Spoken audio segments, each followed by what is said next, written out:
Et j'ai le plaisir d'accueillir Hugues Vidor, qui est président d'ADESA Domicile. Bonjour Hugues. Bonjour, je suis directeur général d'ADESA Domicile. Directeur général, très bien. Alors c'est quoi déjà ADESA Domicile? Alors ADESA Domicile, c'est une fédération qui intervient dans les services à domicile et donc avec une approche globale. Donc ça veut dire qu'on intervient auprès des personnes âgées, des personnes en situation de handicap, des familles, des personnes malades. La devise de la fédération, c'est de s'occuper de la personne dans sa globalité avec une démarche de qualité. Quand on est de l'extérieur, on se dit mais encore une fédération, il y a combien de fédérations pour les services à la personne, pour l'aide à domicile, etc. Ça fait beaucoup, non? Oui, mais là c'est la meilleure. Oui, je n'en doute pas. Une blague à part, vous ne trouvez pas que ça fait beaucoup dans un paysage pour des gens qui... Écoutez, nous on est tout à fait d'accord pour accepter tout le monde. Alors mieux vieillir, bien vieillir, ça veut dire quoi? Cela dit plus sérieusement, je pense que la question de la simplicité du paysage est intéressante, mais il ne faut pas mettre de côté la volonté des parties de s'organiser. Pour notre fédération, nous avons 80 ans d'existence. Donc on a déjà été à l'origine de plusieurs fusions justement pour travailler ensemble, avoir une offre plus importante de services et faire notre rôle d'influenceur des politiques publiques. C'est important ça. Alors je disais donc mieux vieillir, bien vieillir, ça veut dire quoi? Vieillir chez soi?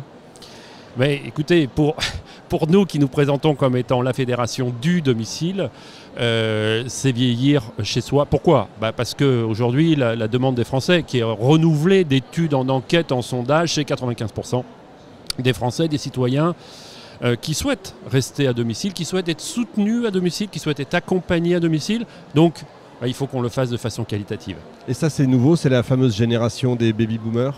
Alors on peut le dire, il y a une exigence et une attente beaucoup plus forte aujourd'hui. Et quand on se projette un peu dans l'avenir avec les évolutions démographiques, il faut aussi qu'on soit au rendez-vous de l'histoire et qu'on puisse être la réponse à la promesse sociétale que nous faisons, enfin surtout que le gouvernement et la République fait. Et nous sommes des intermédiaires en fait dans cette promesse pour être les opérateurs auprès des personnes et offrir justement un bouquet de services qui soit satisfaisant. Alors ça paraît effectivement un beau projet, une belle promesse, mais c'est pas toujours simple de vieillir chez soi. Ça veut dire qu'il faut quand même, ça implique des aides ménagères, etc. Donc c'est des dépenses quand même.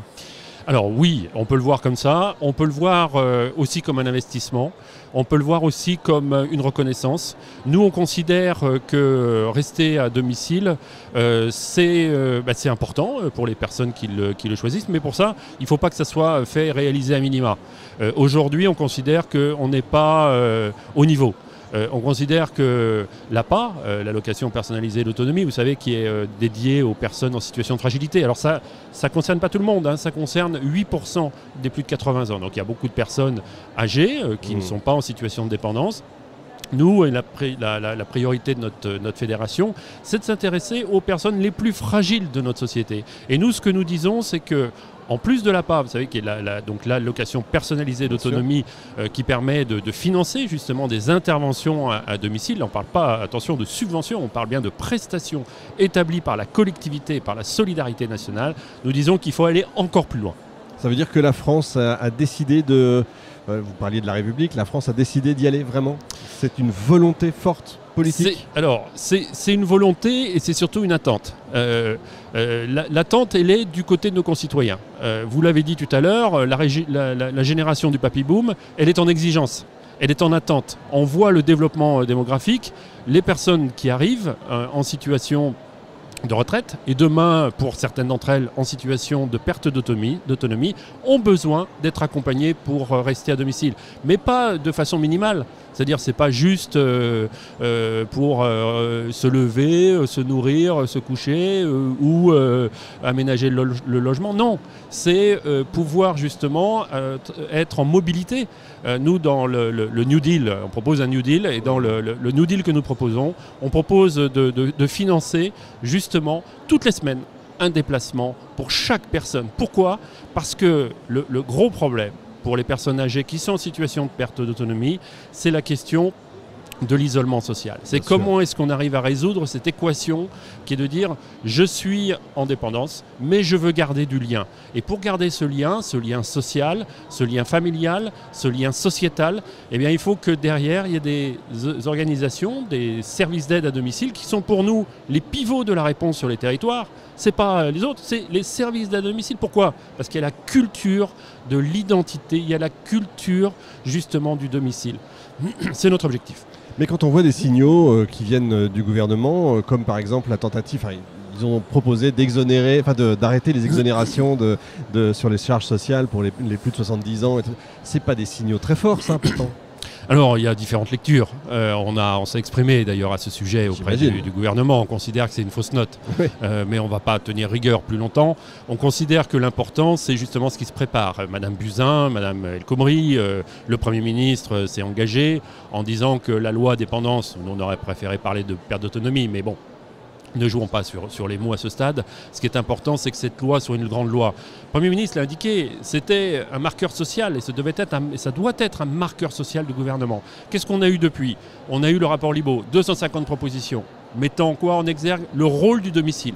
On a eu récemment et en novembre le travail formidable qui a été accompli par Myriam El Khomri, ancienne ministre du Travail, qui connaissent véritablement la question de façon extrêmement précise. Nous l'avons reçue dans notre fédération et je peux vous dire que les adhérents étaient scotchés parce qu'elle est allée partout et elle a fait un travail remarquable pour produire un rapport dans lequel on se retrouve pour une grande part sur les questions de formation. Et avec un élément fort, il y a un prérequis dans son rapport qui est de dire que si on veut justement apporter une réponse à niveau, mais il faut revaloriser les salaires. Il faut qu'il y ait des véritables parcours professionnels. Il faut qu'on soit sur des métiers attractifs. Ce sont des vrais métiers, ce sont des beaux métiers, ce sont des métiers qui ont du sens. Et aujourd'hui, la société ne les considère pas. C'est ça qui est un abus, c'est ça qui est une impasse. Et on ne comprendrait pas que le gouvernement ne saisisse pas la chance qui est donnée aujourd'hui de mettre une loi ambitieuse sur le domicile pour valoriser le travail qui est réalisé, mais surtout pour répondre aux besoins des bénéficiaires. L'appel est passé. Il y en a d'autres qu'on oublie, c'est les aidants, qui ne sont pas assez valorisés. Qu'est-ce qu'on fait pour eux? Alors vous avez vu qu'il y a une loi qui est passée justement pour rémunérer de façon forfaitaire les personnes qui s'occupent de leurs proches. Elles sont nombreuses. Et elles sont très nombreuses. Donc il y a un forfait qui permet d'éviter les freins justement pour ceux qui ont des faibles rémunérations, un forfait de 40 €. Bon, pour nous c'est un premier pas. Il y a un vrai travail à faire autour de cette dynamique autour des aidants. Dans les réponses que nous proposons, il y en a plusieurs, notamment sur les droits à la retraite. Parce que quand vous consacrez une partie de votre vie à s'occuper de votre proche, il faut aussi qu'il y ait des résultats qui soient pris en compte au niveau de votre retraite. Il y a les accueils de jour. Donc dans nos services d'aide et d'accompagnement à domicile dans notre réseau, on développe cet accueil de jour pour justement donner un peu d'air, d'oxygène, de temps aux aidants. Parce que souvent, et ça a été dit et c'est constaté aujourd'hui, c'est que la plupart du temps, c'est les aidants qui partent avant les aider. Parce que finalement, ils se sacrifient auprès d'eux. Oui, c'est vrai. Et beaucoup tombent malades d'ailleurs. C'est vrai. Près de la moitié. Votre fédération, une fédération comme la vôtre, est-ce qu'elle est capable de mesurer le gain socio-économique de l'aide à domicile? Est-ce qu'on est capable d'avoir des chiffres? Mais tout à fait, on a fait une étude l'année dernière et puis là on vient d'en faire une nouvelle qu'on a donnée à la presse ce matin. Donc c'est ce que Ma question n'est pas neutre. C'est ce que nous proposons, c'est un New Deal. Un New Deal, qu'est-ce que ça veut dire? Ça veut dire qu'on ne peut pas se satisfaire de l'offre aujourd'hui et qu'on ne peut pas se satisfaire simplement d'une offre qui permet la survie à domicile.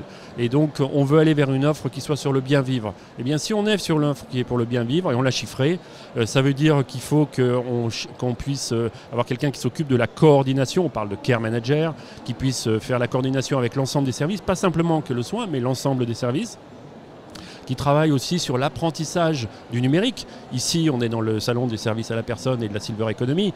Eh bien, on voit bien que la digitalisation va se développer, le numérique est à nos portes. La génération qui arrive est déjà plus sensibilisée à cela, mais n'empêche que il faut toujours et encore s'approprier les outils pour éviter de se retrouver dans de l'isolement. Enfin, quand on est sur les questions d'isolement, il faut de la mobilité pour permettre l'inclusion sociale, permettre de participer à des associations, permettre de garder ce lien avec la mairie, par exemple, de faire ses courses, mais pas seulement. C'est aussi la vie sociétale, c'est aussi comment est-ce qu'on inclut. Après, c'est tout ce qui concerne la prévention des chutes. Les questions aussi autour de l'offre de santé et l'articulation entre l'aide et le soin. Donc on a développé une offre qu'on a chiffrée, c'est 3,7 milliards. Voilà, c'est simple. Et ce qu'on prouve, c'est ça surtout l'intérêt de l'étude, c'est qu'au-delà de cette offre, on prouve qu'au bout de 2 ans, une fois qu'on a mis ça en place, ça permet de faire des économies qui génèrent aux alentours de 3,7 milliards. Donc c'est un coût neutre pour la société, sachant qu'il faut quand même un effort de base, qui est autour de 600 millions, notamment pour le secteur de l'aide à domicile par rapport aux rémunérations. Mais c'est un investissement intelligent. Dans une trajectoire à 2-3 ans, on se retrouve parce qu'on aura mieux fléché finalement les dépenses publiques. C'est quand même intéressant. Dernière question, on nous promettait un secteur qui allait embaucher plus de 60 000 postes en 2019. On y est là? Non, pas du tout. C'est une catastrophe. C'est bien pour ça que... On a X millions de chômeurs en France. Mais bien sûr, on est sur un secteur en tension, mais la réponse n'est pas au niveau. Bien sûr qu'il y a de l'emploi. Tout à l'heure. Et oui. C'est mal considéré. C'est mal considéré. Aujourd'hui, pour vous donner juste un exemple, dans la branche de l'aide et du soin à domicile, une branche importante, qui est la branche associative, qui est la branche historique, qui est présente sur l'ensemble des territoires et qui répond à des problématiques d'intérêt général où on est 4 fédérations dans ce système. Vous voyez qu'on est capable de travailler ensemble puisqu'on a même un stand commun au titre de l'union syndicale de branche. On est capable de dépasser aussi nos propres identités pour travailler ensemble. Et donc, l'idée, c'est de donner une réponse globale par rapport à cela, et en disant justement qu'il nous faut 600 millions pour permettre la revalorisation des rémunérations et des salaires. Dans cette branche, nous avons aujourd'hui 40% des salariés qui, si n'y avait pas la loi, et donc qui fait que vous ne pouvez pas payer quelqu'un en dessous du SMIC,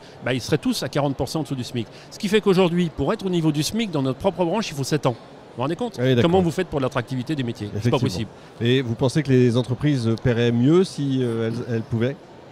Évidemment, c'est-à-dire que l'objet, enfin en tout cas au niveau de notre fédération, nous le portons, et au niveau de l'USB c'est partagé, c'est l'idée que ce sont les professionnels qui sont les principaux vecteurs en fait de nos politiques. Et donc derrière, si vous ne revalorisez pas, si vous ne reconnaissez pas l'action qui est menée, on va tout juste dans la passe, et c'est ce qui est un petit peu en train de s'arriver avec le taux d'accident du travail et le taux d'arrêt de travail, c'est gigantesque. Et donc si derrière vous n'avez pas une politique de qualité mais financée, parce qu'il faut arrêter de se gausser de mots, c'est du financement qu'il nous faut pour reconnaître les salariés et les professionnels qui font un travail formidable et avec des métiers formidables. Ce sont des métiers qui ont du sens. S'occuper d'une personne âgée, s'occuper d'une personne handicapée, s'occuper d'un malade, ça a véritablement du sens. Et quand vous demandez aux jeunes qu'est-ce qu'ils veulent faire aujourd'hui, ils veulent aller vers des métiers qui ont du sens. Donc on a une promesse, mais on ne peut pas la soutenir aujourd'hui compte tenu de l'état financier dans lequel on est. À suivre en tout cas. Merci beaucoup Hugues Widor pour votre sincérité. Fin de cette émission en direct de notre Media Center. Retrouvez l'ensemble des émissions sur salon-service au pluriel-personne au singulier.com. On se retrouve la prochaine fois avec un nouvel invité.